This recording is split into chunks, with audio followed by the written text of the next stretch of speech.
Hey, this is Wilson. No Jason Wolf this week, as always. No Galvez either. But of course, I'm with my two prize co-hosts, Shane Murray and Jason Mitchell. And we have a, uh, a special guest on today for tonight's episode. But before we get to him, just a few reminders. If you're watching this on YouTube, hit that subscribe button next to the Complete Lakers podcast. If you prefer the audio version, remember to rate, review, and subscribe to the show on Apple Podcasts. The show is also on Anchor, Spotify, Google Podcasts, Stitcher, iHeartRadio, and every other major podcatcher. Make sure to follow the show on Twitter and Instagram at TC Pod Network and to like it on Facebook. Just search for the Complete Lakers Podcast. And finally, send feedback and mailbag questions to Complete Lakers Podcast at gmail.com. So our guest this week, before I start, I want to say give a shout out to Matthew Peralta of Lakers Nation, who came on last week and helped us do record numbers for any episode of this podcast. So shout out to Matthew Peralta and Lakers Nation. But this is Shane's guide. So Shane, I'll actually let you introduce our guest this week. You're going to give him that much power? So mess it up. Hey, man, listen. You got the floor. Please, don't mess this up, man. Do it right. Man. Please, go. Do it. Okay. All this pressure. All right. This brother from another mother, another brother from another mother. As this 3-on-1 combo continues, marketing guru, very talented rapper, beatboxer, like I said, marketing guru, big Laker fan. Used to hoop back in the day with me. Quan Chandler. He used to beat up on YouTube? LBC. Huh? Hey. How you doing, Quan? This is where the golf claps come in. Golf claps. I'm saying, hey, at least you gave me the PGA Tour clap. I appreciate that. All right. Exactly. So, Quan. By the way, Mr. Wilson, I'm feeling real good, sir. Feeling real good about today's show. Feeling real good. All right, great. So Quan, very gracious, is gracious enough to join us tonight. We're grateful for that. And we're going to get into some things. I know Quan wanted to talk about the Lakers calorie stop situation. We'll start with that. Then Shane wanted to. Shane said he has some KD news. Who knows what that means? If it's anything, it must be something that the world hasn't heard. So let's get ready for that. And then we're gonna get into it's juicy. The Hulu documentary that premiered today. The first 2 episodes. I have some thoughts on it. I know the guys will have some thoughts on it. And Quan wanted to talk about also, this being, yesterday was Nipsey's birthday, as well as Magic Johnson's. And he wanted to talk about the kind of, the impact that they've had on LA culture and things like that. So we'll get into that. But first, like I said, we'll start with the salary cap situation. Quan, what is it exactly that you wanted to address concerning the Lakers salary cap situation right now? Well, here's the biggest thing that I think no one's talking about. And this is the part that I think that needs to really be spoken about, is the fact that the Russell Westbrook trade, no matter where he's being traded, you have to make sure that the numbers not only fill out, but the players fill out. And I feel like with LeBron's contract extension, that to me also plays a role as well in the trade, because you're talking about now him being extended, to a certain level, but then the question would be, will he spread out his money more, or will he try to make more money in certain years over others? Because LeBron's contracts over the years, LeBron really doesn't take that much up front. But then on the back end, the years afterwards, that's when he starts collecting more and everything. So one of the questions I want to bring up to everyone is, we already know Russell's about 47.5, 47 million, something around there. Do you feel that the trade opportunities are limited as they are because there's not enough players individually at that amount? Or do you feel like there's still more opportunity if more partners get involved, but that the money that's going to come back in from the players will suffice how much Russell costs? Shane? I got no. Oh well, I think that I never thought of that as an issue. I really felt like the issue was more. I don't think it was the contracts matching it. I mean, I don't think there's many guys other than Kyrie basically who have been mentioned in potential trades for Westbrook, who are those type of big money players. I think Kyrie's opt-in was 36 million or something like that. So I'm not sure if that. I don't know if you could do it one for one at 36, or you would have to add a player. I think in order to do that. But I think that the big. I mean, of course, you've heard the Indiana possibility, Buddy Hill, and Miles Turner. But I think I don't even think it's an issue of making the contracts match. I think it's just an issue of. I mean, think about how low Russell Westbrook's trade value has to be for him to be a $40 million expiring contract, and the Lakers not be able to unload it. I mean, I just think his trade value is so low to the point that it barely doesn't. I mean, when expiring contracts and cap space are so important, and this is not like this is somebody who, I mean, even if he just couldn't play anymore, it's just 1 year, and then the money comes off the cap. And if you're if you're a bad team or something like that, I mean, I guess, or a team that's looking to rebuild or something like that, it would seem like that would be a valuable asset to have.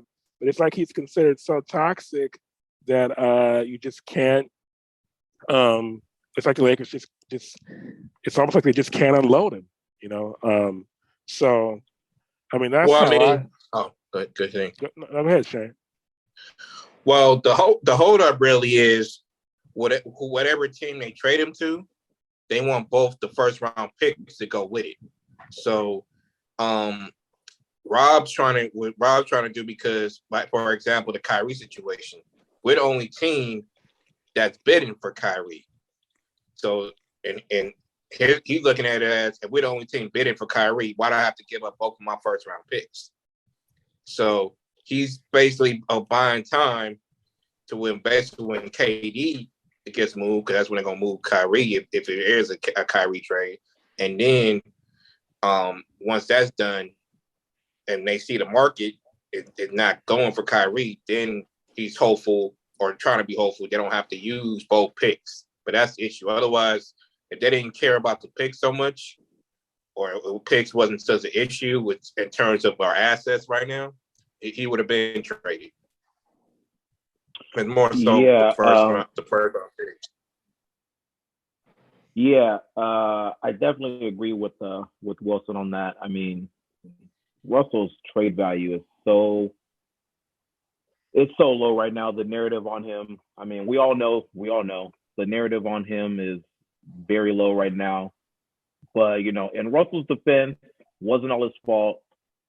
According to him, he had a down year for sure. Overall, he averaged like 17, 7, and 7. In his last 10 games, though, he averaged 22, 7, and 7, which, I mean, way better. I think he started to figure some things out. He started to become more of himself in the last part of the season. So hopefully, if we do end up keeping him, hopefully he can keep that momentum going. But yeah, I mean, the narrative for the entire season is just, he had a down season. There's no real way around it. Yeah, we don't want to give up those picks. And I'm of the mindset where we should not bid against ourselves, because I feel like that's what we did with the Anthony Davis trade. We bid against ourselves when we're the only ones trying to go after this guy, and he wanted to come here either way. I was just saying the other day, I was like, man, maybe we could have waited one more year. He could have came here for basically free. We would have had a stacked team. Imagine having the young guys that we had with another year of seasoning with AD on that team. We wouldn't have missed a play-in last year, that's for sure. So yeah, I'm definitely. Yeah, I remember what happened with Paul George. What happened with Paul George? But then, tell the world. Go ahead. But you remember when we tried to wait for Paul George, and he got mad that we didn't trade for him, and I'm going to OKC, and then ended up going to the Clippers. So that's but another risk. Like, if you wait a year, he could change his mind and be like, nah. Plus, a good second and third choice, I think, was Boston and New York. So I think Danny Ainge was still there at the time. You know, Danny Ainge could have ante up his deal. AD's dad didn't want him to go to Boston because of the way they treated Isaiah Thomas, though. That's true, Right. but he had AD and Bron are like super close though, way closer than PG and Bron. I think AD will still came. But also too, here's another thing in that AD situation that I think no one talked about. It's the fact that we had once again going back to the cap, we had the cap flexibility at that time for him, and to renew his contract and to restructure it for the length of time. Unlike other teams out there, even though Boston could have traded for him, and whoever else, it's like we had the cap flexibility because you got to know at that time too. Boston still had all them players under contract, but the team, like I said, it's just at the time the Lakers were at a perfect cap scenario because it was only LeBron making the most money, and then like it was Kuzma down, and just everyone was at like their rookie contract level, so it wasn't really a lot of money on the books. And so going back to the reason why I'm bringing up the salary cap thing with Russell is because I think if it was just a player situation, like if it was just all about how what he did to the team, what he did lack of, I think the Lakers would have handled it because the Lakers know how to get rid of problem people. They know how to take care of business when it comes to either problem people or people that know how to disrupt the team via Andrew Bynum and all that. But one of the things I think that still plays a role in this, like I said, is the salary cap. I really think it's all the money they're going to push out because I think they're going to be under the cap once they trade. But the money they're looking at to shoving out, that's close to damn near maybe $50 million and maybe even more between Russ, the draft pick, and maybe someone else. And so for the money they're going to get back in the other players and the cap room, I think the Lakers are really looking at, well, does this make sense to have the cap room going into the season and then being able to have that open spot like they always do every year? They always have an open spot where it's 14, not 15, and they fill that 15 up by All-Star break. I feel like the Lakers are a little hesitant about trying to make such a big move with the accountability of they have to do something with that 15 roster spot, they have to do something with the cap room. There's a lot of pieces that they're unsure of because the one thing we know about the Lakers, especially no matter what front office they have, Kupchak, Pelinka, who would it, the Lakers are gun ho. When they make up their mind about something, they're gonna do it. They're gonna do it. Tommy Brown, Pau Gasol. So the biggest thing that happened to this, to the Lakers franchise, as far as the trade that what the fuck happened. Excuse me, I don't know if y'all can cuss or not, but it's just go ahead. Okay. No, but it's just you have to, like I said, you have to really kind of put in perspective. Like I said, the Lakers know how to take care of getting rid of people. They know how to take care of their problems within. They know how to do all this. But it's just about, I think the reason why the trade hasn't happened is because I think that they're hesitant about what the possibilities of once they get that small little bit of capital. Because I probably think they'll probably need to get like, an exception of $5 million. They expect in that open spot still. So it's to me that's the whole thing. And I think they're looking for multiple partners. No matter if they could trade straight up for Kyrie, they're still looking for multiple partners because at the end of the day, they don't want to give up that compensation of a draft pick because they want to keep that money in the bank and then add to the money they already have there. Okay. Well, yeah, definitely juggling a lot of different things. Like if you notice, again, like all the contract this year don't go past this year. There we go. Now you catching on.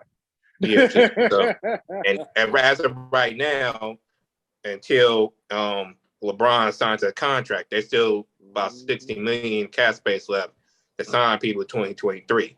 So it's a balance of we don't want to give up the picks. If we do, we want it for a player that's worthy. Then if we're looking at the contracts coming in, like for example, Miles Turner, we do the Indiana trade. He's expecting a new contract. Are you gonna want to give him that deal? Kyrie's expecting a new contract. Are you want to give him that deal? You know what I mean? And LeBron, he's trying to line his contract up with Bronny, and Bronny's like, as reports coming today, he could be on the verge of going to college before he goes to the NBA. So, which adds to the confusion of, okay, do I want to wait till he's done with college, or you know what I'm saying, or do I want to sign my deal now, you know, and just structure it out the way I want it now? So a lot of things. Doesn't he have to do a year of college? Like, what do you mean? Well, technically, he doesn't have to. Well, technically, he doesn't have to do a year in college. He doesn't have to, but if he goes to college, he goes to G League. Yeah, he doesn't have to. I'm saying if he does go to college, because it seemed like he's interested in because he got about 5-6 schools recruiting him right now. So it seemed like he's interested in at least thinking about the idea. So just hypothetically, if he does that, that adds to LeBron's decision making in terms of, okay, what type of deal do I want to do? And also, Bronny could go international. Yeah, he could go overseas. Right. A gap year. Yeah. You still got to do the gap year. I just want to, okay. Still got to do the gap year. Yeah. Yeah, I see what you're saying, Quan. The Lakers want to make sure. It seems like if they, I don't know. What do you guys think? If they traded for Kyrie, are they giving Kyrie a contract extension? Or I think so. No. What? I think Kyrie got to prove it. Hold on. You got to ask yourself what is the goal here for the Lakers? Is it to maximize next season? That's it, and then cool. Like, is it the cap space after next season? Like, what is it? What is most important to them? Yeah. And it's a combination of balancing maximizing LeBron's last years, but keeping yourself flexibility. If he happens to say, "Okay, I'm retired," then you can go and move how you want to move and complete the team that you want to complete. Yeah, and I think it'll become a lot clearer once he does sign the extension, right? Which we think that he's probably going to do. It seems like, and that's what Matthew Peralta was saying. It seems like he's gonna, he's gonna end up signing the extension. But yeah, you guys, go ahead, Shane. Yeah, it's just a matter of what type of deal he wants to do. I mean, I imagine it's going to be a 1+1, like me and Jack's been saying. But it's a matter of what type of deal he wants to do, because he's like 37 now, and he's thinking about Bronny. What his decision makes, so he's trying to line up with that and play with Bronny. But it's a tough decision. Yeah. So it's definitely something. It's kind of one of those things that, I don't know. We might not have a clear answer until next summer. Who knows? It's like we have to just take a wait and see approach, kind of, because there's no clear answer right now. True, and then also even look at, like I said, just even with the recent people they picked up and how they could have easily resigned Malik Monk at a certain amount, but they didn't. Like just take a look at all the signs they've done in this offseason, who they signed, how they signed them, even going back to Kendrick Nunn's contract. Mm-hmm. Just you have to really look at, like saying, Shane pointed out perfectly, the fact that they're now making such an open space for cap room after the 2022-2023 year. Like, are they, like I said, with the fact that they got Darvin Ham, as the coach, are they looking at maybe trying to throw bait for Giannis? That's where my mind starts to go, because if you're opening up all this cap room for a reason, you're planning on going after somebody.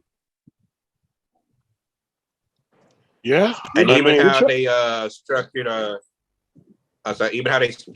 Max Christie's deal, what they've been getting criticized for a little bit, is they had enough room where they could have took a little bit away from Lonnie Walker and made Max Christie deal a 3-year deal, but instead it's a 2-year deal, which means however he plays, which we're gonna see, because they talking about he might not be ready for a full year, but they will have to pay him more money, at a shorter period of time, because of his contract situation. So, but he's not, stretched out. So,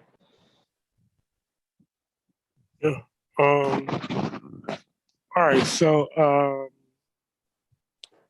Okay, I think. Oh, all right. So that's that. Well, definitely on that. As far as that topic goes, there's definitely more questions than answers right now. I know Shane also wanted to say something. Shane has some type of scoop about Kevin Durant. All right, Shane, let's hear it. I gotta say it like Here we that. go. So, Oh my gosh. Here we go. Here we go. so Everybody buckle up. yo, Shane Murray got a I report. was so I was just watching. So Trevor Lane, he also has a show with Keith Smart called The Front Office. And he was reporting with Mark Stein reported today. So how this whole KD, according to Mark Stein, how this whole KD situation started out was because originally when him and Kyrie came to the Nets, they came because they were going to control the ship. They were going to control the show. But after everything that's happened the last 2 years, the Nets started pulling away from that and saying, "Now we need to start taking more control of our team." So that's when KD was like, "Nah, that's not what we signed up for." So now I want to be traded. And what was part of the report today was Mark Stein said he had heard sometime during the summer league, but he didn't think nothing of it at the time, that he's open to sitting out some games and or possibly retiring if that comes up. Cap. That's Wow. cap. That's cap. No, that's cap. Stop right now. That's irresponsible. That's irresponsible reporting. I said Mark Stein. Go look at Mark Stein. Go look up Mark Stein. No, listen. Go look up Mark Stein. As per usual, that's irresponsible reporting Hey, I said Mark Stein. I gave you a source. I gave you a source. No. I gave you a source. I'm not going to let you do this. I gave you a source. I gave you a not source. On my watch. Don't get mad at me. Nope. Don't get mad at me. This ain't no. Not on my watch. This ain't no over the wall not shit. On my watch. Mark Stein, who is a credible reporter. Shut your mouth. Shut your mouth right now. Hey, nah, go look it up. Do me a go favor. Look it up. Go look it up. Shut your mouth right now. Shut your mouth. Go look it up. And Milan, go look it up. Shut your mouth Hey, right now. will you please let Mitch speak, please, Shane? Look it up. And stop acting like a third grader, Shane, and let me say his piece.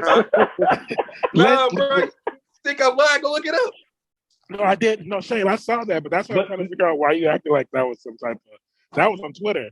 Like, why are you acting like you breaking, like you have some type of inside scoop again? Damn. I mean, okay. Hey, man. No. Oh, but I was bringing it to light that this is how listen, Linda. I'll tell you why it's irresponsible reporting. Because literally that report came out and I saw it too, right? I saw, he might retire. Right? KD came out on Twitter himself and said, no, that's not true. So that's why that's irresponsible reporting. And I will not let you have our listeners believe in all this fiction when KD himself came out and said, no, that's not true. Come on, man, keep up, man. How you gonna be the new Shams if you can't keep up with all the reports? I ain't trying to be new Shams. I'm just bringing some news to light that's what's gonna affect the Lakers. Man. So excuse the fuck out of me. Well, hey man, you gotta keep up. You gotta keep up, girl. Come on. You gotta come on. Jesus, Christmas. I swear I'm having a great time with this shit right now. And another Shane Murray. You gotta talk to him, man. Another Shane Murray failure. No, ain't no failure. Damn. Ain't no failure at all. Oh, hey, he really thought he had the scoop too. He's like, hey guys, listen, hey, KD might retire. He might retire. He threw it out there. No, not out. No, he didn't. Gosh, man. Yeah. You gotta start believing what. Stop coming with your own reports, man. Please. Come on, man. You're better than this. Yeah, whatever. You're better than this. I still believe in you. Whatever. So that's your second message. I'm sorry to say this, Shane. I love you, but there was a quote The Rock said a long time ago. He said, "I'm gonna shine up that report that you just said. I'm gonna make sure it's real nice. It has the nice little tin on it, Laker tin on it. I'm gonna turn that some bitch sideways." And stick it straight up. Here it goes. So KD, this is straight from KD Trey 5. I know most people will believe unnamed sources over me, but if it's anyone out there that'll listen, I don't plan on retiring anytime soon. Shit is comical at this point. Come on, Shane Murray. You got to do better. Well, first of all, You got to do better. I was even tripping about the whole retiring shit. I was talking about missing games. Oh, okay. Yeah, okay. Way to try to clean that up. Good I'm job. just saying. Yeah, whatever. Hilarious. You're not slick, Yeah, Shane. you really. All right. You know, Whatever. All right. Classic Okay. Shane fail. That's 10 minutes. We wish we could get back. All right. So Shane. All right. So let's get into let's transition to the Hulu documentary. And everybody watched the Hulu documentary. Well, I'll Not tell yet. you what. And I don't know if you guys saw my tweet where I gave my my immediate reaction. I only watched like 5 minutes of it, right? But my immediate reaction, when I turned it on, and it was. I mean, I'm thinking, it's not going to be until I really am able to get into it that I can really judge whether or not it's like. Of course, Winning Time came out, and Winning Time is like a no holds barred portrayal of the Showtime era. Of course, it's fictionalized, and then you have of course the Lakers. They disavowed Winning Time from Genie to Magic on down, and they came up with their own documentary. And of course, and Magic also had a documentary that came out about his life on.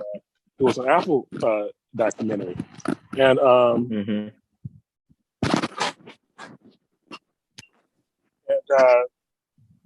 so that happened, and I lost my train of thought. Oh yeah, so then this, and the Lakers, of course, they promoted this episode, and I'm sorry, this documentary on Hulu, and I was expecting it to be a puff piece basically.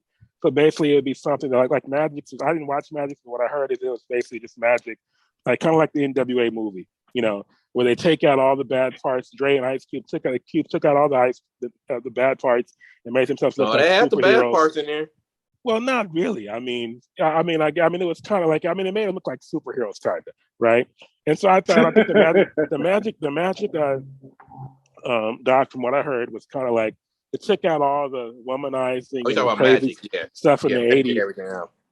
Right, and then so that's kind of what I was expecting from this. But just, like I said, I know I'm kind of being long-winded, but just turning it on and watching the first few minutes, the first thing that I noticed is that I knew coming in, Antoine Fuqua is the director. Of course, that's the director of Training Day. He's collaborating with guy. I know he's done other stuff with Denzel too, like maybe one of the Equalizer movies or something like that. And I was just happy that they got a real Hollywood director to direct it, because from the very start you see the cinematic quality, the dramatic quality of the documentary. Which I wasn't really expecting, because sometimes, I would say the OJ documentary had that cinematic quality to it, but a lot of times when you watch these documentaries, they don't really have that, that Hollywood feel to it.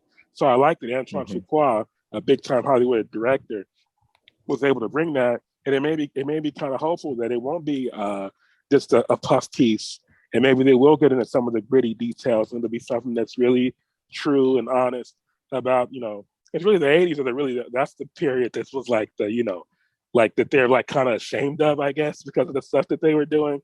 But hopefully they told the truth about what was going on, because it happened. We know what was going on. I mean, it was the '80s, and it was Magic, and it was Showtime, and Dr. Bus, he was just getting used to that lifestyle for himself. You have to watch it a little more, Anto. You got to watch it a little more. Okay, so Shane, tell me, you watched more. What from the first 2 episodes? Did you watch the first 2 episodes in full? Yeah, I watched the first 2 episodes in full. Okay, so tell me, Shane, what can people look forward to who haven't watched the first 2 episodes yet? Well, first off, you're gonna hear from every bus sibling, including Jim. Why? Okay. Why? Jimmy got like Why are we here for like Jim? It's Jimmy like, got like 5 minutes total screen time in like both episodes, man. well, you get they try to give it a good and bad ugly because it's because John Island was talking about it the other day, and he was saying because he's supposed to appear in it too, and he was saying whoever appeared on the documentary, they had one caveat: you have to tell the truth, no matter what. So they get into. I mean, it's going to start off from where it's starting off from where Dr. Bus bought the team till present. It looks like they just building it up. So the first two episodes was going through the first few championship rounds, and then going through the Norm Nixon Byron Scott trade to Matty Johnson having Paul Westhead fired, get into that, going to his contract. So it's getting it's kind of like how winning time started, but you're getting everything from the horse's mouth situation. So, but yeah, Man, listen. My whole thing was like, okay, the Magic contract for 25 years, 25 mil. So yeah, you're hearing it from all the horses' mouths. Magic. Magic has been pretty consistent with like, oh, the other guys they were upset with me and blah blah blah. You hear from Silk Wilkes, he's like, yeah, it was kind of weird, and you hear from Coop, it was like, I didn't know about that.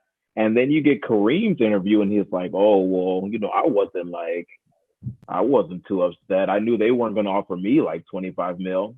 Why is Kareem lying out here? If I was Kareem and, I was the centerpiece of the Lakers and then they over here giving Magic that long of a contract for that much money, I'd be upset. I'd be like, all right, let's negotiate. Like, what am I worth then? But guarantee Kareem was making more. Because come on, how are you not gonna be making more when you came into the league with how many national championships, won a championship, NBA championship at Milwaukee, which niggas was not winning championships in Milwaukee. That didn't happen again for 50 whole years. Like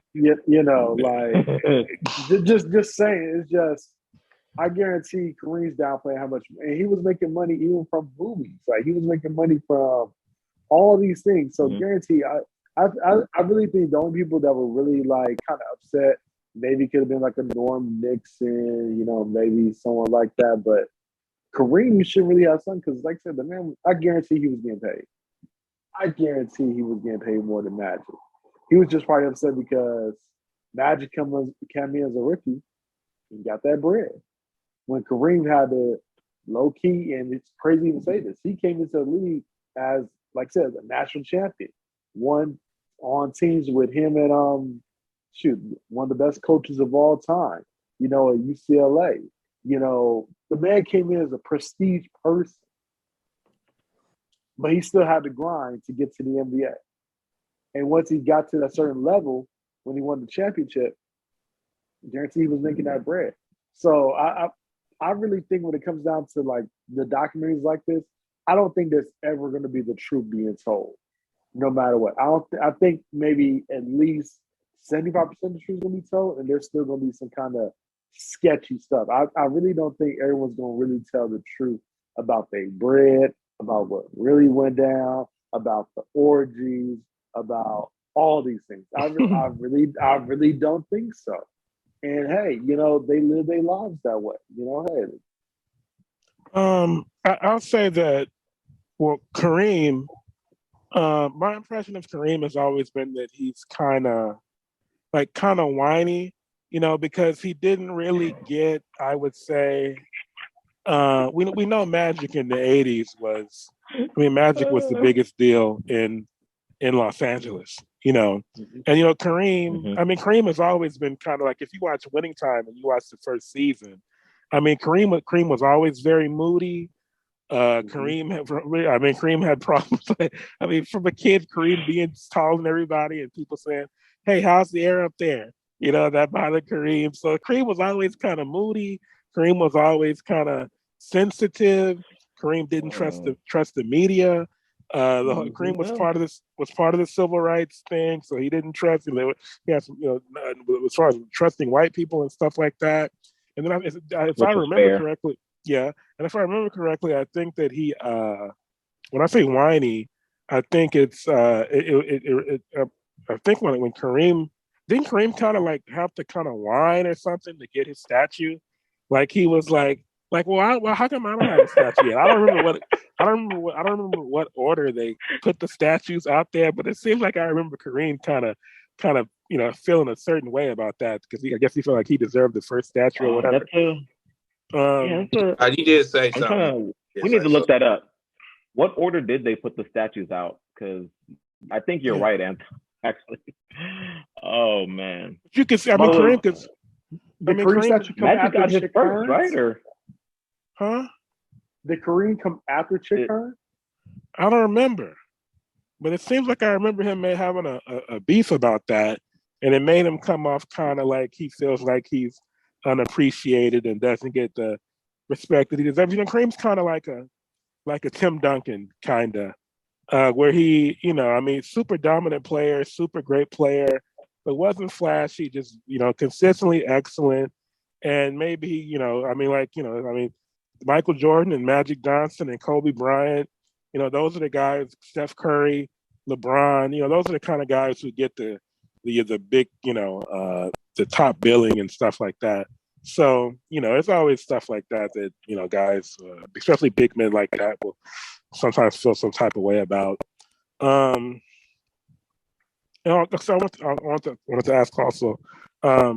So Quan mentioned the orgies. The first few episodes, did they talk about the orgies and the Forum Club and stuff like that? To the extent, like they talk about the Forum Club. They also talk about what you call it, the press lounge or something like that. They said it really went down in over there, instead of the Forum Club, but they can't. They're gonna give me tidbits, but I don't think they can really touch on it because you worry about legal issues and all that. So a bunch of NDAs were signed. I guarantee you NDAs were signed. Yeah. So one thing I'll say is that about that, Jeff Pearlman, who wrote the Winning Time book, he said something once that was true. I read him. He was doing an interview, and he said that like in the '80s, of course, the Lakers were not the only pro sports team that was having a lot of sex.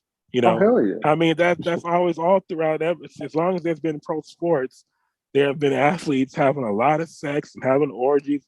There have been groupies, especially by the time the 70s and the 80s came around. And you have these big TV deals and stuff like that where you could watch the athletes on TV every week and stuff like that. Mm-hmm. So but he said the thing about it is that Magic getting HIV, that is why the way the Lakers were partying and all the sex and stuff in the 80s, that's why a greater spotlight is shown on that. Now, of course, at the same time, they're in Los Angeles. They have the Forum Club. They're winning all these championships. So it was probably more than just your ordinary pro athletes having sex. But it's not at the same way. It is true that they're not the only team that was doing that. All pro sports teams have that going on. But yeah, man, I just think I'll look further into the. I'll watch more.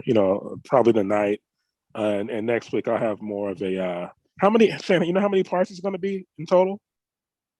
I don't, but like I said, because it's touching from the Showtime Lakers to LeBron, so it's going to be quite a few. Right. Yeah, that's a lot, and that's a lot of eras. Yeah, that's a lot of Laker eras in between. A lot. Mm-hmm. You're talking about even with the aftermath of the Showtime era, you still had, after that, you still had what was it, Magic coaching, Mike Dunleavy coaching. You had the transition Del of Harris. You had Shaq in his first year. You had the whole Nick Van Exel, Eddie Jones, Fidel 3, Eldon Campbell squad, even probably Eldon Campbell, Shaq bumping heads. Like you can go through so fucking Rodman, just you can go through so much Laker era in between that time. One thing for sure, even though Robin was only with the Lakers for something like 23 games or 17 games or something like that, that Robin will definitely get like his own little moment in winning time. He said that he was dating Jeannie Buss. Robin was here for a second, and it was a very memorable second, and it's like unforgettable. Him in there, he was giving Kurt Rambis a hard time and all that stuff. So that'll be really exciting to get to that part. It's interesting also that they like if you see the billboard or the artwork that they put out for the documentary, LeBron is on it, and LeBron is in the commercial sitting there. I mean, they're really claiming LeBron, which is interesting, because I know a lot of people might feel like he's not, I mean, he came here at the end of his career. He won one title in the bubble, but he's in that documentary the same way that Shaq and Magic and Kareem and all the other guys are in it. So that goes back to Jeannie and Dr. Buss too, because Jeannie always talked about that that before Dr. Buss passed, he wanted Jeannie to go after LeBron and feel like he would have been a good asset to the team. Yeah. So that's a little connected with that. And by the way, Anthony, you made that statement as if the Lakers never had a history of taking players at the end of their career and win the championships. Like, do we not forget all the Phil Jackson things? Can we not forget all the Phil Jackson things and all the people that either was at the end of their career or was, not doing the same numbers that they were, and they were all like let's really get the puff and smoke out the way about the Lakers not taking players toward the end of their career and winning championships. Let's really stop that cap for real. Well, who do you have in mind? Ron Harper, Glenn Rice, Mitch Richmond, Isaiah Ryder. I can go down the list. Come on, like yeah, but they're not LeBron James though. I mean, they have LeBron James up on the billboard. Like he's like he's really one of the.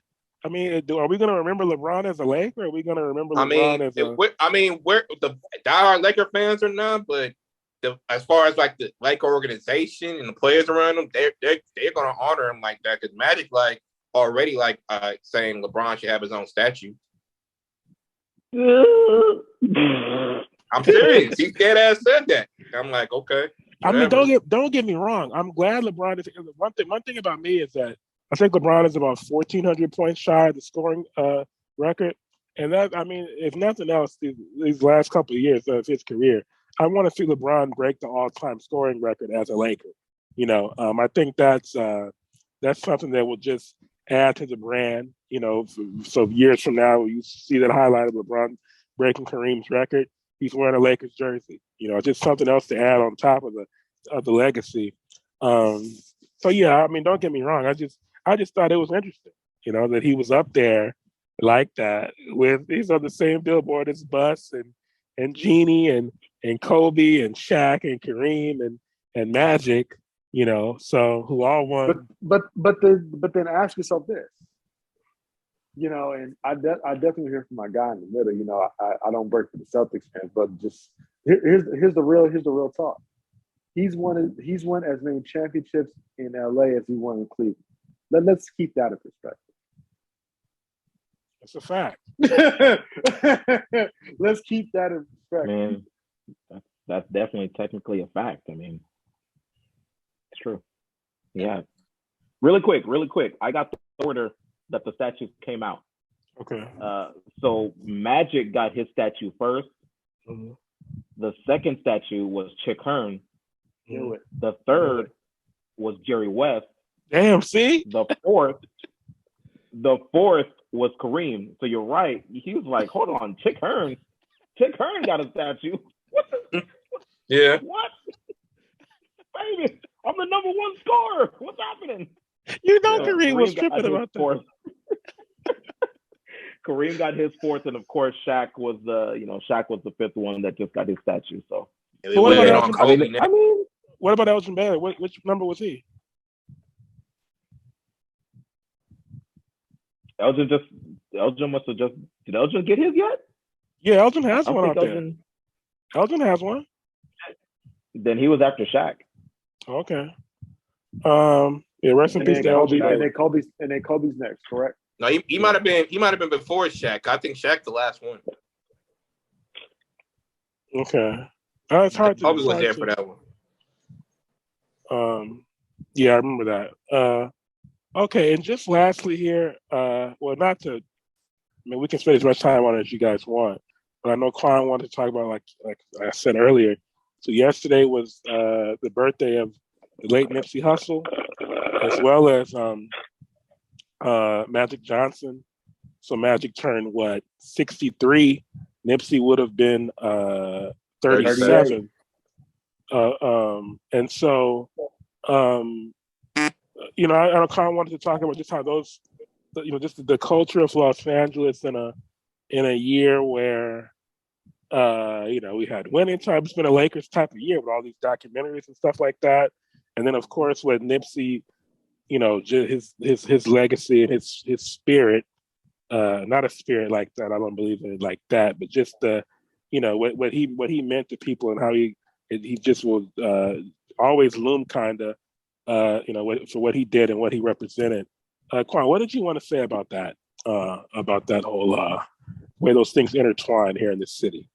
And then also too, Nipsey today just got his star on the Hollywood Walk of Fame. That's right. My grandmother told me about that. Yeah. Oh, yeah. And so one of the things that this even actually goes back to the whole winning time in the documentary is that people love LA culture. And they have always loved LA culture. And the fact that we've had winning teams or at least competitive teams from even, when you can go back to the whole Jerry Buss and when the Dodgers first came in, into LA. It's always been about a culture of winning. It's always been about a culture of just the sunshine and all that and everything. And so one of the things I think that kind of gets lost in it is the fact that how everything kind of intertwines, from the entertainment to the basketball court, to the culture, to even hip hop, to everything. Like even when going back to when people were talking about the NWA documentary, one of the biggest things they were talking about was, them wearing the Raider colors.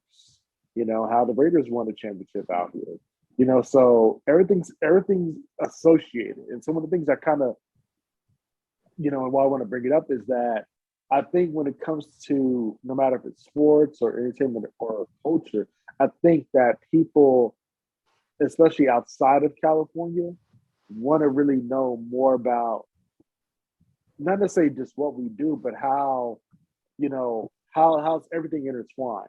How is it that you can have Nipsey and Kobe, hand in hand? Or how is it that you can have someone like Magic Johnson come to the hood? Or how is it that you can have, the Dodgers, do the parade, down Figueroa? Just all these things intertwine with each other. And I just really think that a lot of times, I think people really don't understand. Now, we understand, but I think people outside of Cali really don't understand how everything is really intertwined with each other in so many different ways, and how it's really about not only how we support, but also just how everyone's really connected. Everyone's really connected, no matter if it's on the street level, no matter if it's in the club, no matter if it's in sports, like, everyone really has a connection. Like, why do you think Russell Westbrook, even though we talked to him shit about him, he always came back, like, what if it's the off season, where if it's during the downtime, he always came back to Cali. He's a Cali guy. Him hanging out. I remember even when he first got signed to the Lakers, he was at the Blast concert, crib walking. You know what I'm saying? Like, that's LA shit.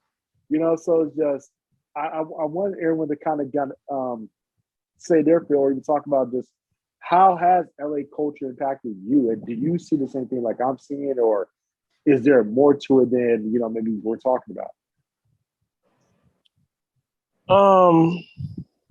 Do you want to go first? If not, I'll go.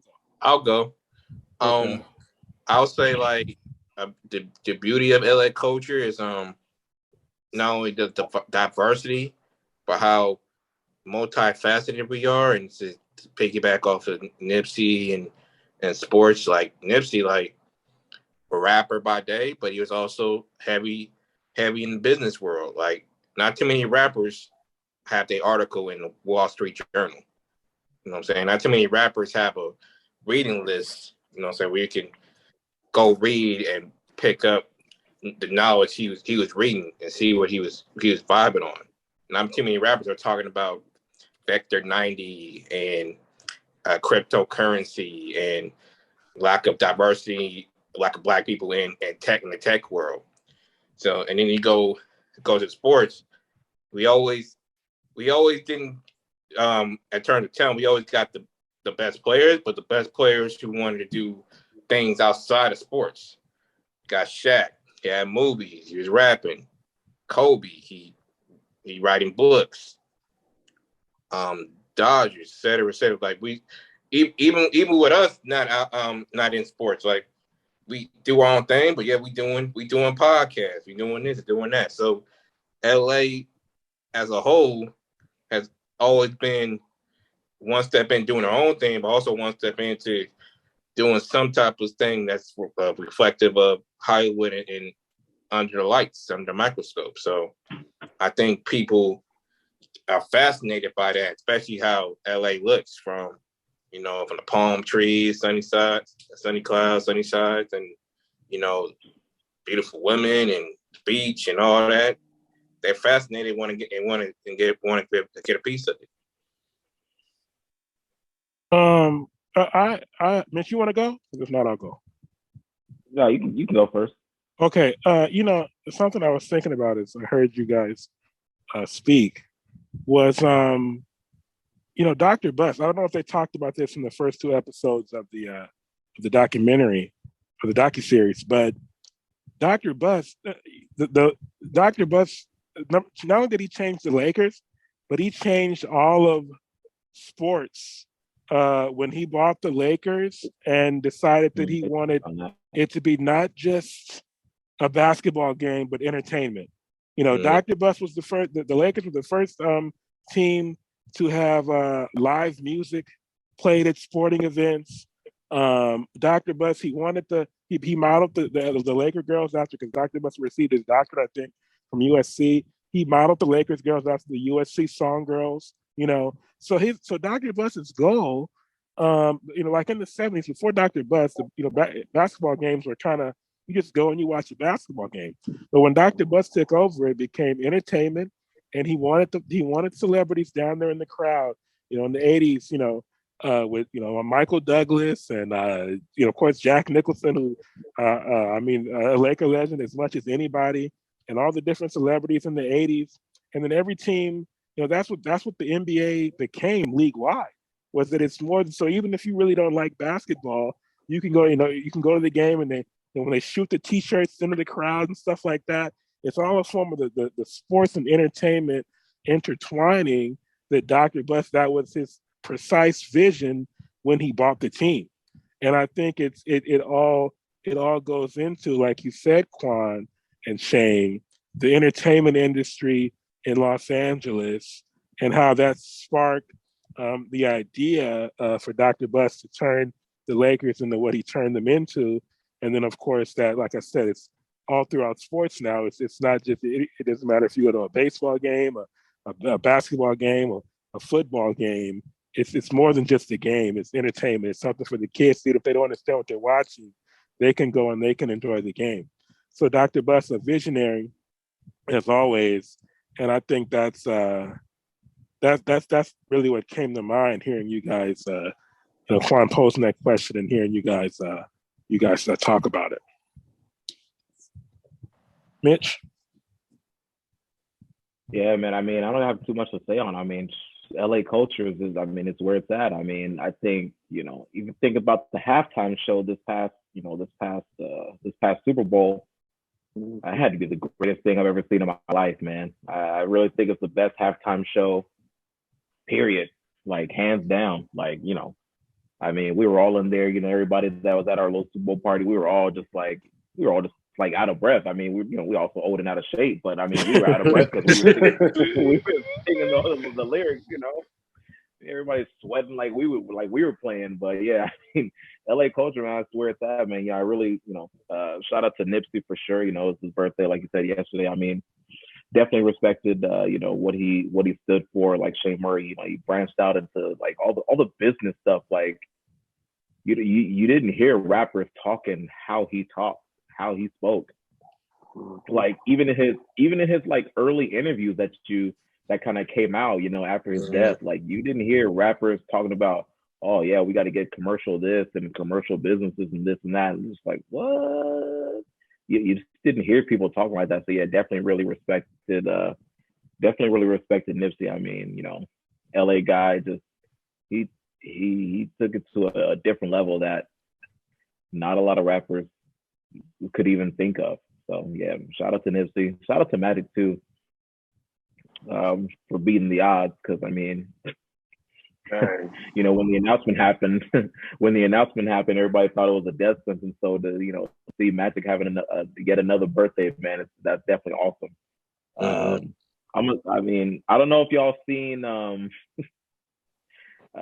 There was you guys heard probably maybe that like the Breakfast Club, is kind of breaking up or whatever. Yeah. And there's this one clip of Charlemagne, and he asked Magic, he's like, "Hey, Magic, you ever think to yourself, man, it was probably that nasty bitch from Sacramento that." Yeah. Yeah, I don't know, man. That was. Magic has to sit there and play. He has to be professional. Yeah. I mean, I'm trying. I keep thinking about that, but that clip now lives written free in my mind. So, I mean, like you said, Anto. I mean, kind of going back to the documentary, it's like they kind of touch on it, but they don't deep dive into like what Magic was getting into.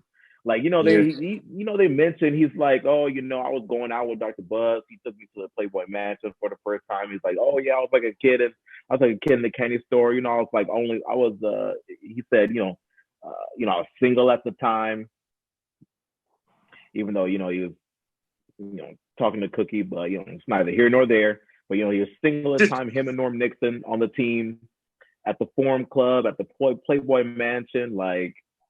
So yeah, they touch on it. They don't go deep in, man. Magic was into some stuff, man.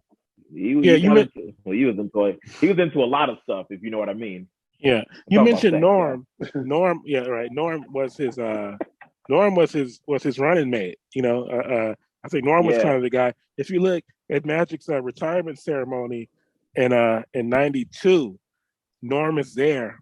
And Magic tells a joke. Magic is up there talking, and he goes, he mentions all the guys, and he goes, oh yeah, Norm is here.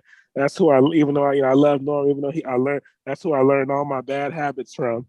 And it was kind of awkward, but then he laughed and he said, oh no, I'm just playing. But it's funny because they used to run together, obviously on the court, but off the court also. But they kind of had. When did Debbie Allen come in? I don't know, but Norm was that. That's one thing about it is the Norm. Even though they were boys, but I think when Magic, it's like if you watch Winning Time and you see how I think that was kind of accurate. Like they would hang out together, but there was also that competitive rivalry of Magic coming in and winning the point guard spot over Norm. That was kind of awkward. And so when they shipped Norm out, like you mentioned, Shane, for Byron, that kind of solved that problem, just basketball wise and just as far as who should have the spotlight and that type of stuff, because Byron was a more natural backcourt mate for Magic. But I wanted to say, number one, Nipsey, like you said, Mitch, how smart he was. Every time I heard Nipsey speak, he said something profound. It's something that I remembered. Even like you said, like even those early interviews where he was still looking kind of rough, and you could tell, towards the end. When he had I don't know who he had. We had more money. Yeah, he had braid his hair and moisturizing his skin, and he had the beard. At first, he still looked just like a guy from the hood, but he would still be dropping gems in those interviews, So there's that. I want to say about Magic. If you guys have never seen the ESPN documentary, The Announcement, it was like 2011. You guys should check that out. Yeah, that was a really good. That was a really good documentary about. And my favorite part is at the beginning, they let him. He's sitting in the forum, so they let him go back to the forum, and he's just talking about he goes, man, do you remember? Because I remember, and he's just talking about just the. Like I don't know how. I mean, I know none of us. I don't know how old Quan is. He looks like he's about the same age as us, so we don't really remember that. But man, to be Magic Johnson in the '80s in Los Angeles, and I remember Kenny Smith saying one time he's playing the Lakers at the Forum, and I guess when Kenny was in like Sacramento or something, or I don't remember, but he says Magic comes coming down with the ball, he's walking up court, and the entire Forum stands up like in unison, at one time, and so to be Magic Johnson in the '80s, I mean, it's not a lot of people who have ever, lived that type of high like that. So you can see how he ended up getting himself in the predicament that he got into. But he's strong and he's Magic and he's still here. And nobody thought he'd still be here. And he's alive and well all these years later. Oh, yeah. More than 30 years later. And now, would you say? Oh, God, I'm sorry. Go ahead. No, sorry. I cut you off. No, I cut you off. That was my fault. I thought. The last thing I was just going to no, you go ahead, because I think the thing I want to say last is kind of not related to that. So you can ask me what you were going to ask me. Okay. I would say this. Do you believe that Magic Johnson really opened the doors for people like Nipsey Hussle when it comes to the diversity of business? Even though, Magic didn't do great business overall, but do you feel like his influence of the sports, the culture, and entertainment opened the doors for someone like Nipsey? Or do you feel like Nipsey really was a product of Sauce and Crenshaw? I mean, I would say that maybe indirectly, Magic Johnson would open the door for any like black businessman who's in entertainment or sports or entertainment trying to do business in Los Angeles. I would say more directly, Nipsey was probably more influenced by like Jay-Z and people, like other rappers who were in the business and stuff like that. But I think just in the city, like being an entrepreneur and being black and being in entertainment, in this case, music or sports, you're kind of like you kind of share the same lineage. You're like a descendant of Magic Johnson. So yeah, I think you could say that. I don't know if you would ask Nipsey if he was alive, if Magic Johnson influenced him. I don't know what his answer would be, but like let's just say they share the same, DNA kind of, regardless, But so just right here at the end, the last point I wanted to make is kind of, and I said this on Twitter. You guys are not gonna like this, but Mitch mentioned Bomani called it the G-Funk halftime show. So that's what I started calling it too. The Super Bowl halftime show, the last one with Dre and those guys. I have to say, and I said this on Twitter, that you guys are gonna hate me for this, but Bad Boys, did you guys remember the 2015? I think it was the Bad Boy reunion at the BET Awards. Mm-hmm. I'm sorry, guys, but the Bad Boy reunion at the BET Awards was better than the Dr. Dre, Snoop Dogg led halftime show. I'm sorry, guys, it's true. But how we're gonna bring a segment from BET versus the Super Bowl? But what was the better performance? I just have to ask that question. How do you believe? No. Time out. How do you believe? What is happening right now? Believe? We're not even talking about the performance. They turned the stage into Compton, literally.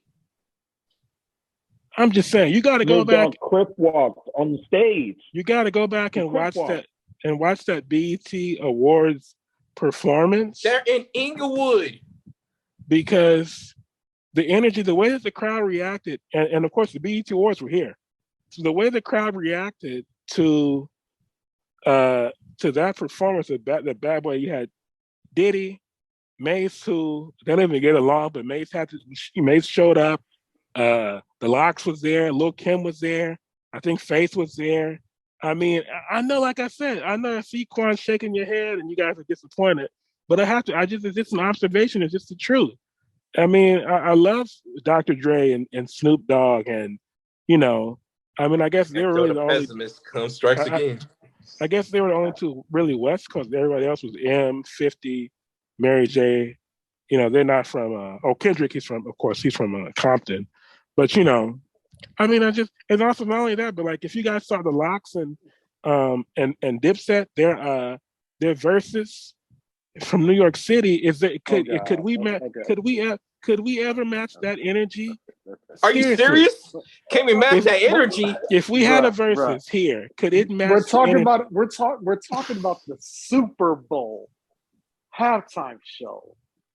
Super Bowl, like it's I like, thought I'm taking LA card. You see my hand passing the screen, right? That's the Super Bowl. BET Awards, right here. You see the separation of. We're talking about the Super Bowl.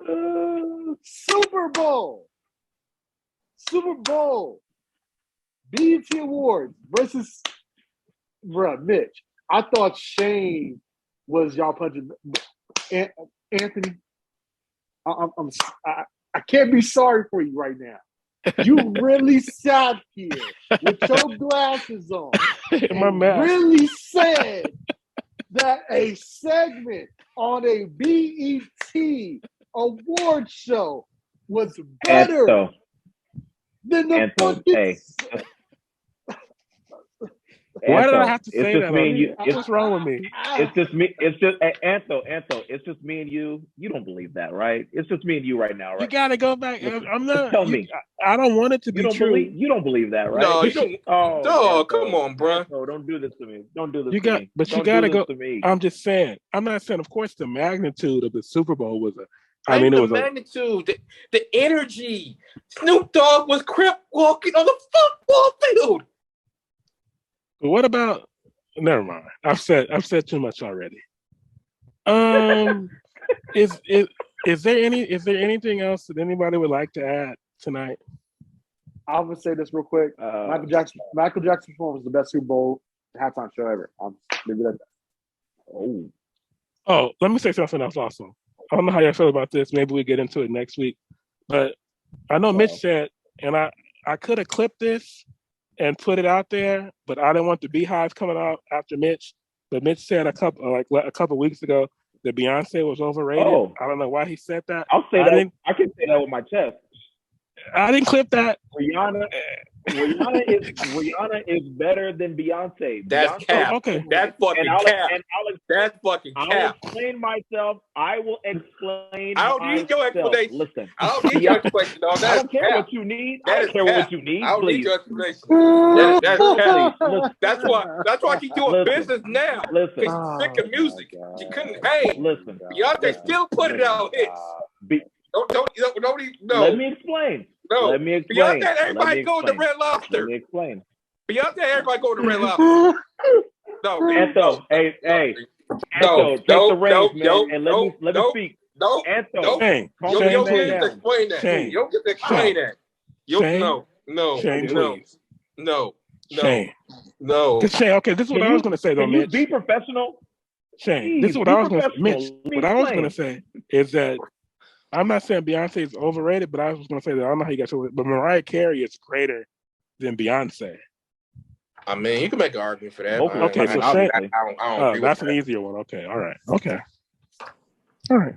Listen, I'll explain to you guys why I say that Beyonce is overrated. I mean, you just want to smash. That's it. What?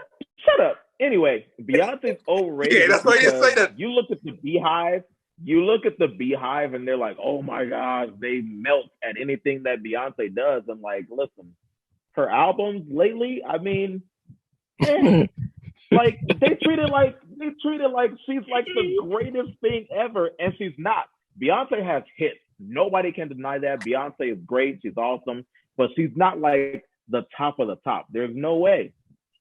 Rihanna got more hits. If Rihanna and Beyonce had a versus, Rihanna would win, hands down. There's no way around it. You are capping. You with guys Destiny Child, my nigga, with Rihanna Jay-Z, is better than with Destiny Beyonce. Child, Jay-Z, and her own hits Let right the now. Beehive come You for telling me. me Let you the was lying your Beehive come ass for off? me. the people lying waiting. your ass off. What is The Rihanna people- gonna do with Shane, with calm Soldier? down. What is Rihanna gonna do with I'm Soldier? in the What Riri is Nation. Rihanna gonna do with Soldier? Me and the Riri If Nation are Rihanna, ready if for the Beyonce Beehive. plays Soldier, Y'all what the don't hell want is no Rihanna smoke gonna come with back us. with? Y'all don't want Wait. no smoke Unfaithful? with us. Shane, I calm can't down. even look Come at y'all on on now. camera right now. Come on, you Quan straight has capping been right sitting now. like that with his hand on his face for the past 5 minutes. Unfaithful was better than Irreplaceable. I can't even look at y'all. Stop. Nigga, stop. Nigga, stop. What? Stop. Oh God. Are we talking about, like, listen, Beyonce Again, you didn't as ask a my solo question. artist If is she not as plays good as Soldier, Rihanna. what is Rihanna gonna come back with? That's a Destiny's Child song. That's not a Beyonce My song. point exactly. She has Destiny Child, lead singer. She got hits with Jay-Z, and she has her own. She's not even the best singer in Destiny's Child. It don't matter. She got You the got hits. Oh, yeah. Yeah, you couldn't answer I'm that, right? You couldn't answer that. I said it don't That's matter. She the best. Is she the best singer? Now she got the hits. She the lead singer. You just She admitted that she the wasn't lead even the singer. best singer in Destny's Child, though. According to Just who? like a boy to the According to best who? According to who? Why is this Shane's Was trigger? she the best singer? Was she the best singer in Because Destiny's you Child? Yes or overrated no? Rihanna. Rihanna ain't all that. Yes She is or no? Yes or no? What? Yes or no? Was Beyonce the best singer in Destiny's Child? Yes or no? Yes, I'm gonna say yes. You're Kelly a dead close second. right. Get the hell out of here. You know what I mean? Beyonce comes off fake to me. I'm sorry. Rihanna's fake as fuck to me. So Get the hell out of here, bro. Shane, calm down. look, you can't go from unfaithful to bad girls lately. You can't. Anthony, how do you handle this? You can't go from unfaithful to These two guys pay my here. money. That's not. And Shane Murray, who knows? This is the thing that sets Shane Murray off. Is if you say, I'm not a Rihanna fan. You know what I'm saying? So for you to put her with Beyonce, nigga, That's because you don't have good taste. so you don't like you don't Rihanna? have good taste, nigga. Come on, Shane, calm down. Whoa, He's whoa. begging on people. Hey, brother, He's begging on people. Let's keep it clean in here, brother, please. We don't have good. to, we don't have to take it to the streets, man, please. I'm Keep it good. professional, man. Please, brother. You know, I'll be good. But come on now, brother. Brother. Bitch, how you gonna brother. ask a man? Bitch, how you gonna ask a man to be clean? You wearing an Austin 316 shirt. Come, like that is the oxymoron. That is the oxymoron of it all. I'm very staying professional. I haven't flicked him off yet. I'm just saying, it's just we got Mr. Stunner and then we got Mr. Sweep the Leg. No, don't do that. Don't do that. Hold on. No. I've asked him multiple times. I've told him multiple times. He's not allowed to wear that shirt. He's not Cobra Kai material. We don't want him in Cobra Kai. There's no way. Oh my You're not gonna stop me from wearing a shirt, man. I'm gonna keep wearing it. Enjoy the view. Man, put some bass in your voice next time you say, what the fuck? That's why you can't wear a Cobra Kai shirt. You ain't got no damn bass in your voice. That's why you barely wearing the Austin 316 shirt. Oh, How about this? How about this? I don't fit you. September 3rd, me and Shane Murray, celebrity boxing match. Let's do this. The Riri Navy versus the Beehive. Whoever wins is better. So we all know Rihanna gonna be better. That's cap. Let's do it. That's cap. That's why she went to business. All right. So you don't like you don't said Rihanna's a billionaire and Beyonce's not, right? First off, Beyonce is a billionaire. Jay-Z lied. What's better than one billionaire? Two. Hey, are you telling me that you don't respect Rihanna as a musician? Are you telling me you don't think she's an attractive woman? She's not cute to me. All right. Her attitude fucks it up. Her attitude fucks it up. We're done with Shane tonight. Her attitude fucks it up. How about this? Shane Murray, you not cute to me either. How about that? How does that feel? That's not what you said, though. That's not what you said, though. That feel good? Does That's that feel what she good? said, though. Who? They must have lied. Joy Taylor, Shane. Joy Taylor, Shane said he, Oh God. Shane said he's trying to hit Joy Taylor. Oh God. Oh God. I'm Don't do that, Anto. Don't do that. Don't do that. Hold on. Okay. Don't get me started on that, please. All right. Yeah, I don't mean, do that. Hold on. don't Oh, act God, scared, Shane. That's I for the get Oh my God. That's for scared the about after what? dark I ain't hours scared of nothing. of the I podcast. get on Twitter and No, say here we go. with my chest that I want to smash Joy Taylor. You only do it, Thank off you. camera. Yes, Jesus. Yes, Jesus. He We said all the want to smash two- Joy Taylor. Oh, Who? God. Shane. Damn, Don't say Shane. who. Don't say who. I didn't hear the name. That's why I said I Bro, really hold didn't hear on. the I name. dropped my AirPod because of you. Hold on. I Don't say really, who. I really didn't hear the bruh, name. That's why I said who. Bruh. Oh, you said I didn't hear the name. I know I didn't hear the name. Joy That's why I said Taylor? Joy Taylor. Yeah, Joy Bruh. Taylor. Yeah, for sure. Yeah, Bruh. for sure. Just so, Okay. Shane Murray, just so you know, as of July 27th, 2022, Beyonce is worth $500 million. Just so you know. That's based on what though? It's based on what though?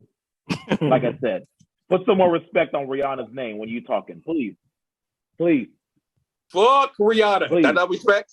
That's no respect for you. Thank you. Man, can I ask you something? Let me ask you a serious question. Let me ask you, like, I know we've been messing around a lot today and everything like that. Let me ask you a serious question, man.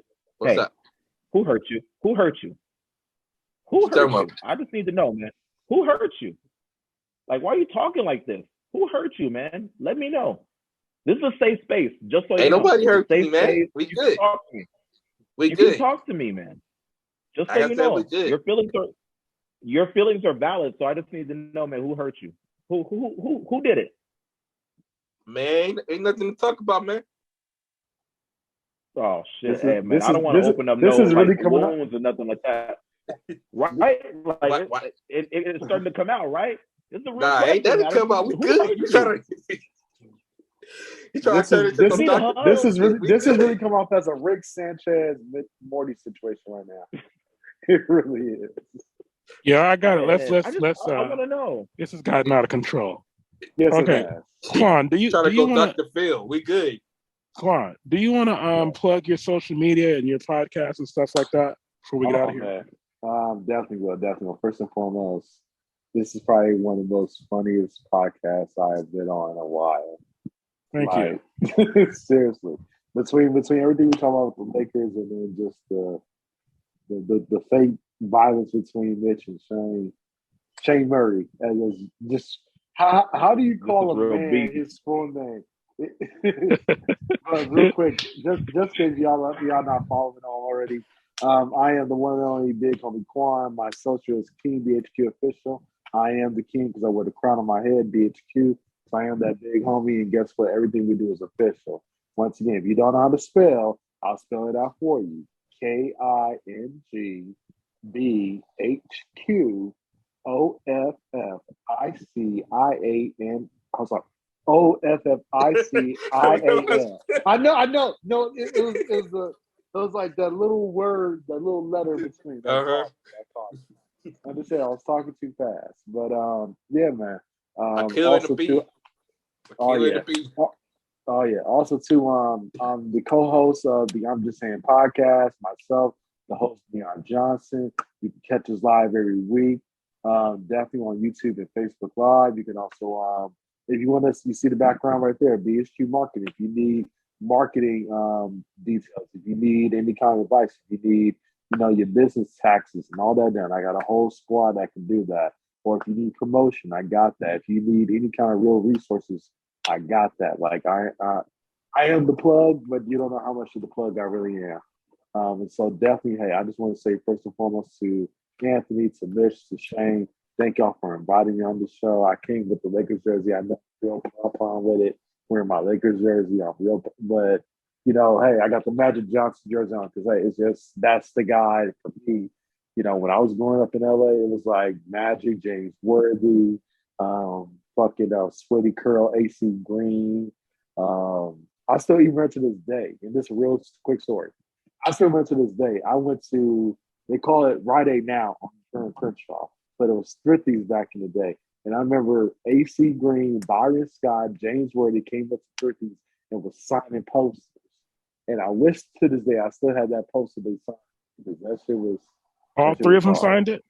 All three. All three. Nice. AC, B. Scott, and James. James Worthy. Yep. Wow. Yeah, you don't have it anymore? I don't have it anymore. Hey, it's gone. It's But I got to pick with James. Big James Worthy. Oh, yeah. Just a standard Shane Murray name drop. Oh, every week. Gotta have one every week. Every week, man. Every week. B. Scott, I don't know He can't let nobody else shine. Yeah. He can't let nobody else He had shine. to, he couldn't let just Quan have his moment. I don't know if you guys know. B. Scott has a good podcast. He has a different what is it called? I forget what it's called. But Byron Scott has a podcast. Yeah, I like his podcast. He has like a different celebrity on everybody. He's had first season was mostly like former Lakers. Then he's had Ced the Entertainer on. He's had Jamie Foxx on. He had Robin Thicke on to kick off the third season. So I like what B. Scott is doing there in the podcast game. But okay, all right. So thank you, Quan, for coming on. I'm sure you'll be on again, for sure, many times in the future. Okay, so definitely. I appreciate the door is open for American because, like I said, just I really think when it comes down to even like I said, I love your podcast. I love the Lakers Nation podcast. I love all the. I think one of the things that when it comes down to Lakers in particular, no matter if it's off season or during the season, I think we're always the most intriguing team, no matter what. Whether if it's through our play on the court, whether it's through the off the court shenanigans. I think we are always going to be the most intriguing team in the NBA and in sports culture, period. Right. Always. All right. So we ran out of Anto. We about to get out of here again? Or we're about to get up out of here. Oh, damn, man. I really did. Herbert, he was right here. He wanted to come on, but due to Shane Murray's shenanigans, apparently once again we have ran out of time. So I'm sorry once again, Herbert. My deepest apologies. I'm sorry, we ran out of time. My bad, man. I know you wanted to get into some stuff, but yeah, we ran out of time, man. I'm sorry. Sorry, Herbert. Right. Yeah, sorry, Herbert, as always, every week. All right, so before we get out of here, just a few more reminders. As I said at the beginning of the show, if you're watching this on YouTube, hit that subscribe button next to the Complete Lakers podcast. If you prefer the audio version, remember to rate, review, and subscribe to the show on Apple Podcasts. The show is also on Anchor, Spotify, Google Podcasts, Stitcher, iHeartRadio, and every other major podcatcher. Make sure to follow the show on Twitter and Instagram at TC Pod Network and to like it on Facebook. Just search for the Complete Lakers podcast. And finally, send feedback and mailback questions to Complete Lakers podcast at gmail.com. We are out.